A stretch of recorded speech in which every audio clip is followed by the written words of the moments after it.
Good morning student.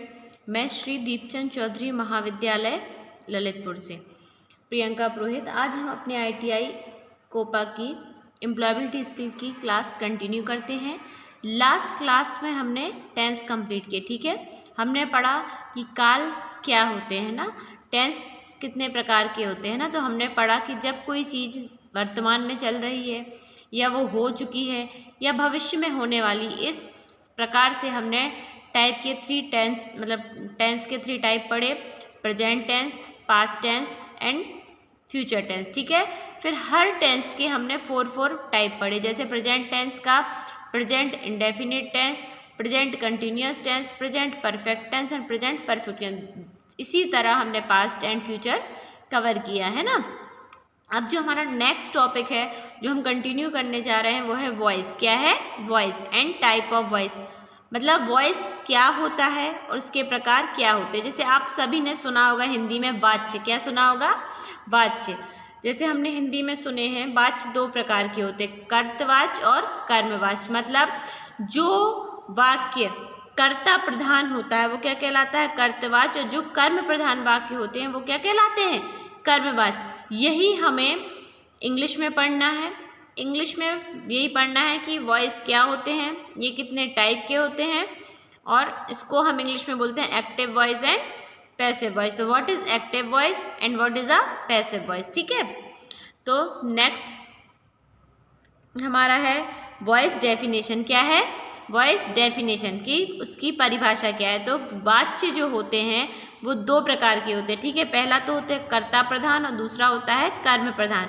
अब जो वाक्य कर्ता से प्रारंभ करके तथा मतलब सब्जेक्ट से प्रारंभ करके तथा ऑब्जेक्ट से प्रारंभ करके, मतलब कैसे होते हैं, या तो एक प्रकार का वाक्य होगा जो सब्जेक्ट से स्टार्ट होगा एंड देन नेक्स्ट प्रकार का होगा जो ऑब्जेक्ट से स्टार्ट होगा, ठीक है। तो हमें जो वाक्य सब्जेक्ट से प्रारंभ होते हैं और जिनके में सब्जेक्ट द्वारा कार्य किया जाता है वो क्या कहलाते हैं? कर्ता प्रधान वाक्य। लेकिन जो वाक्य या सेंटेंस कर्म से स्टार्ट होते हैं और जो सब्जेक्ट के लिए किसी के द्वारा कार्य किया जाता है तो वे क्या होते हैं? कर्म प्रधान वाक्य कहलाते। तो ये थी हमारी वॉइस की डेफिनेशन कि मतलब उसमें एक तो कर्ता प्रधान वाक्य होगा और एक कर्म प्रधान वाक्य होगा। फिर नेक्स्ट क्या है हमारा? Type of voice. क्या है?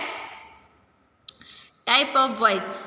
टाइप ऑफ वॉइस हमें 2 प्रकार का पढ़ना है, एक active voice and second one is passive voice. Active voice क्या है?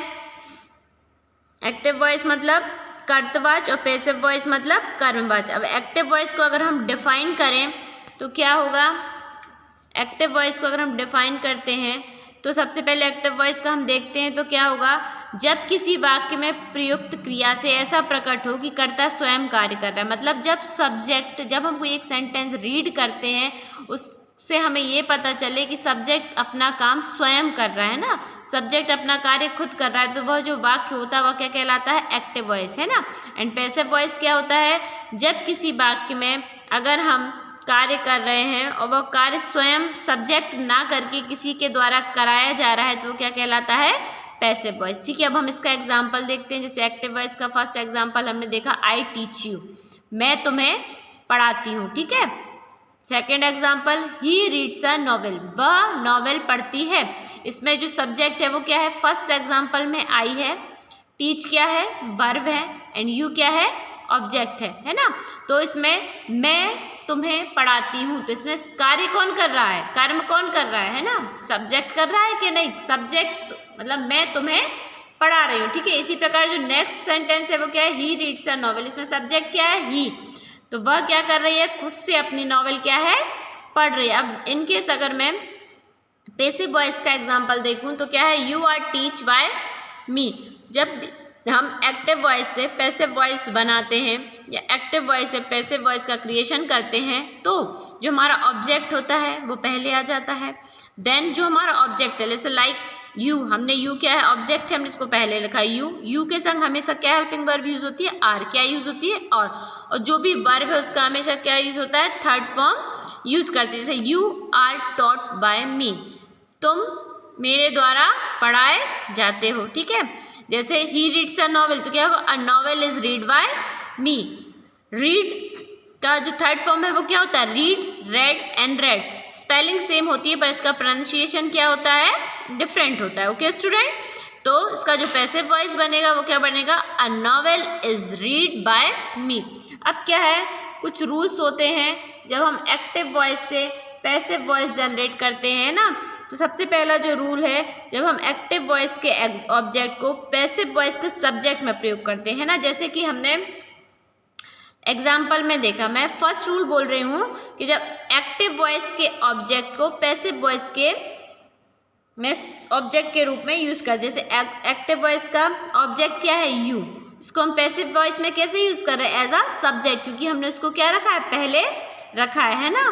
क्लियर आप लोगों को। सेकंड जो इसका रूल है वो क्या है, एक्टिव वॉइस के सब्जेक्ट को पैसिव वॉइस में ऑब्जेक्ट के रूप में यूज करना। ठीक है, तो एक्टिव वॉइस का जो सब्जेक्ट है वो क्या है, आई, मैं इसे पैसिव वॉइस में एज अ ऑब्जेक्ट यूज करी हूँ। आई का जब हम ऑब्जेक्ट बनाते हैं तो क्या होता है, मी, क्या होता है, मी, तो मैंने आई का क्या लिया, मी। पैसिव वॉइस के ऑब्जेक्ट से पहले हमेशा क्या आता है, बाय, क्या आता है, बाय, तो जैसे मैंने बनाया है, you are taught by me. Next जो इसका रूल है, पैसिव वॉइस में मेन वर्ब की हमेशा क्या यूज होती है, थर्ड फॉर्म। तो इसके बेसिकली 4 रूल्स हैं जब मैं एक्टिव वॉइस से पैसिव वॉइस में से कन्वर्ट करती हूँ किसी भी सेंटेंस को। फर्स्ट रूल इज कि हमेशा जो पैसिव वॉइस का वर्ब होगा वो क्या होगा, मेन वर्ब जो होगा। वर्ब 2 टाइप की होती है, एक मेन वर्ब होता है, एक ऑक्सिलरी वर्ब होता है। ठीक है, जिसका मेन वर्ब होगा वो ऑलवेज थर्ड फॉर्म में यूज होगा। ठीक है, और पैसिव वॉइस के ऑब्जेक्ट से पहले हमेशा क्या लगेगा, बाय का यूज होगा। इसका जो सब्जेक्ट है एक्टिव वॉइस का वो पैसिव वॉइस में एज अ ऑब्जेक्ट यूज होगा। ठीक है, ये रूल्स थे। अब इसका एक टेबल होता है, सब्जेक्टिव केस टेबल, है ना। इसमें क्या होता है, अगर सब्जेक्ट एक्टिव वॉइस में आई है तो वो एज अ ऑब्जेक्ट क्या यूज होगा, बाय मी।